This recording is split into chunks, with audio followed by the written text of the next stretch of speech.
Wala na siya gabasa sang kung ano man sinulatan, kag wala na siya pangamuyo.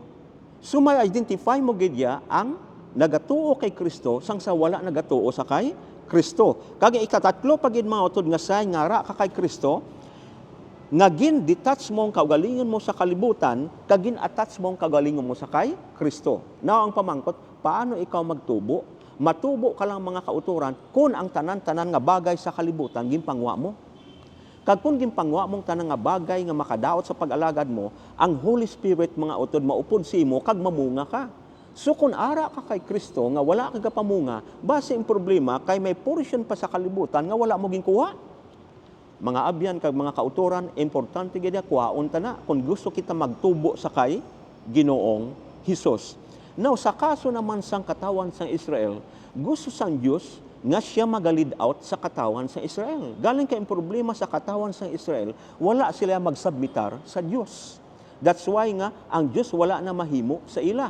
Nangin kaangay sila mga kaabyanan sang laya nga sanga nga hindi na magtubo. Tandaan tagid basta gani sangang naglaya, hindi na gani magtubo. So ang solution sinaot doon.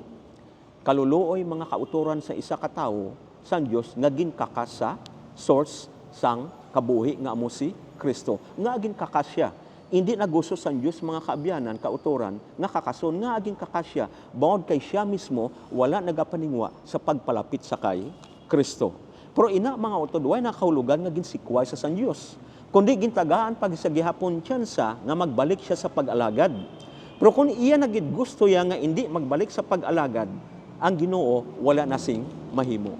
Mga kauturan, mga kaabyanan, kaangay kita sang daga nga ginporma sang Dios. So kung hindi kita ya magpaporma sa Dios, wala sang Dios sing wala mahimo ang Ginoo sa aton. Now ano ginagamit sang Dios sa pagporma sa aton? Diri mga kauturan sa Santiago kapitulo 1 nagsiling nga ang isa nga makahatag sa aton porma, isa sa aton nga makahatag kabakod sa pag-alagad, amo ang mga pagtilaw sa aton kabuhi. So meaning ang lunang nagasimbolo sang mga trouble kag kinaiya o kung trouble kag mga bagay nga na-shake sa aton pag-alagad. Now mga utod, nga kung kisa nagakabuong ang banga, amo nang pamangkot, nga ang banga nagakabuong. Ang banga nagakabuong, kabalo ko mo kun nga, bangod kay sometimes hindi hungod, mabuong.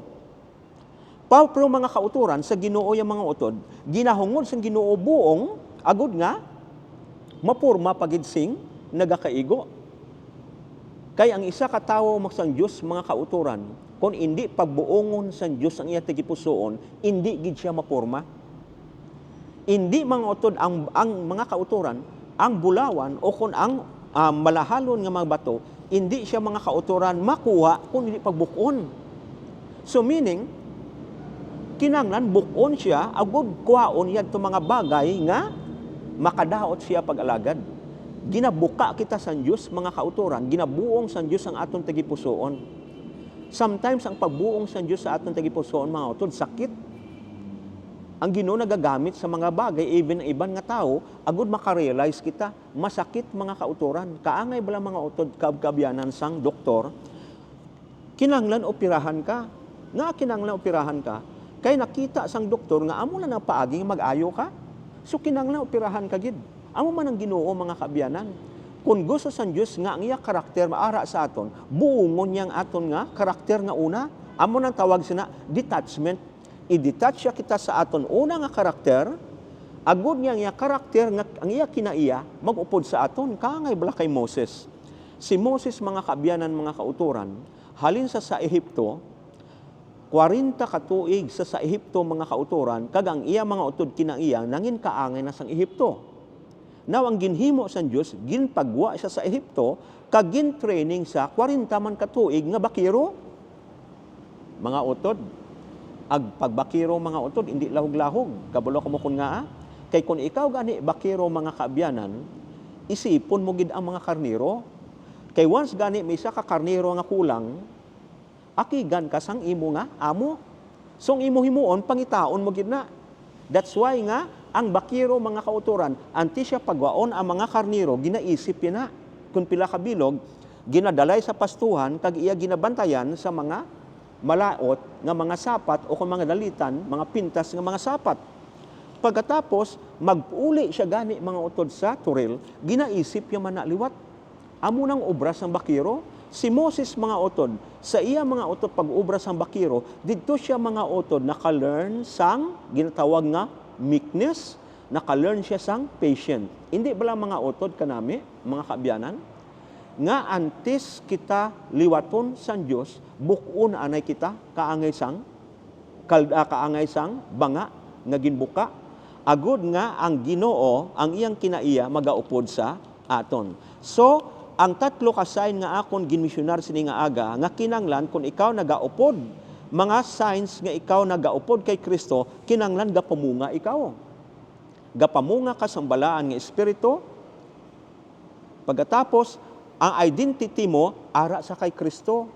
Nga naghambal ta mga utod identity ara kay Kristo, kay bisan hindi ka kilala sang tawo, mga kaabyanan, mga kauturan, makita sang tawo, mahambal sila nga iniguro na Adventista ni ay.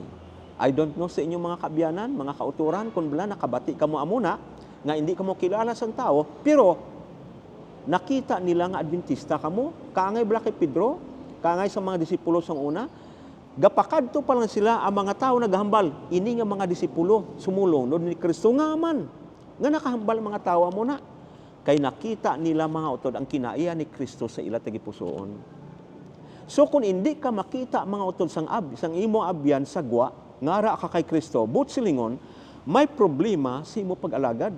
It might be mga kauturan nga ang kinaiya ni Kristo wala sa imo, wala makita sa imo. O kung might be nga ang kinaiya sang kalibutan amo nakita sa imo. Kay kung ikaw alagad kay Kristo kag imo kinaiya sang kalibutan gihapon, wala mga utod, wala kamo sang kinalainan. The same gihapon ang inyo nga mga kinaiya. That's why mga utod nga kinanglan buungon gi kita. Siling san Dios sa kay Jeremias, ya buungon gi kita agud nga ang kinaiya san Dios ibutang sa aton. Kay kung hindi kita mabuong mga kaabyanan, mga kauturan, hindi gid mahimo ang pag-develop sang karakter sang Ginoo. Now mga utod, sino nagahome in sang bunga sang balaan nga espiritu sa aton? Wala na si iban kundi ang balaan nga espiritu. Ang balaan nga espiritu mga kaabyanan ginpadala na sang Dios sa aton agud nga siya home in sang kinaiya, agud nga mag-develop ang aton kinaiya sa kay Kristo. Meaning si Kristo ang nagsugod, ang Holy Spirit amo ang nagpadayon kag nagtapos. Kag diri sa letter 34 1999 sa sinulatan sa isa naton kaalagad silingya, ang promisa sadto nagasunod sa Ginoo sa pagkamatarong. Proyadtong nagalakat sa ila kaugalingon nga dalanon, kag nagapakita sila nga wala sila nagaupod sa kay Kristo, wala sang blessing nga makita sa ila. Nga aman, kay nakita sang Dios nga unfaithful sila, hindi matinuohon. So kinahanglan gid mga kauturan, isa lang ang ginahambal sang Dios sa aton. Ang Diyos mga kauturan kag kaabyanan, wala siya gahambal ya kag wala siya ga-required sa aton sang budlay. Wala siya nag-required sa aton mga utod sang budlay kag dalom. Isa lang ginhambal ya sa aton. Pagtuo lang kamo sa akon. Kag bayai ang inyo nga malaot nga hinimuan. Mga utod, kung ginasunod ta na mga kaabyanan, hapos mga kauturan ang pag-communta kag pag-communicate sa Dios. That's why mga kaabyanan kag mga kauturan, importante gid kaayo ang pag-surrender sa Ginoo. Kay kita na kahibalo mga kaabyanan, mga kauturan, nga kung hindi kita mag-surrender sa Dios, ang iya blessing hindi naton maagom, ang iya mga utod nga kinaiya hindi mag-develop sa aton, kag hindi kita ma-identify sa katawhan ni Kristo.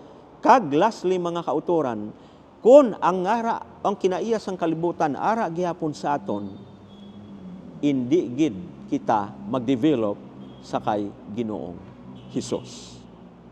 Mga kauturan, mga kaabyanan, isa lang ang ginaapil sang Dios sa aton, kung ano man ginaapilya sa Israel sang una, amo man ginaapilya sa aton. Mag-untat kita sa paghimo sing kalautan, magpalapit kita sa Dios, ikonfisar ta ang aton mga sala, kag ituad ta ini kag ipakita naton nagbago na kita sa aton kaugalingon.